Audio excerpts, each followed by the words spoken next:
Nice. Nice. Nice work. The lower level is finished. Want to assemble the upper level next? Let's put the Octo computers into place. Nice.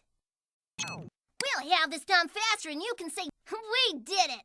The inside of the Octo lab is complete. Now let's do the outside. All right, we need to assemble the legs and put the outside of the lower level on. Great work. The lower level's done. How about the windows next? Ready to put the windows and door in place? Nice. It fits.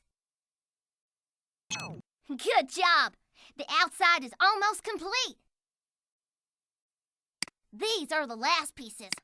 Let's set the dome on top. Good job. We'll have this done faster and you can say bunch of munchy crunch. Full assembly complete. Congratulations. Tweak to Captain Barnacles. The Deep Sea Octo Lab is ready.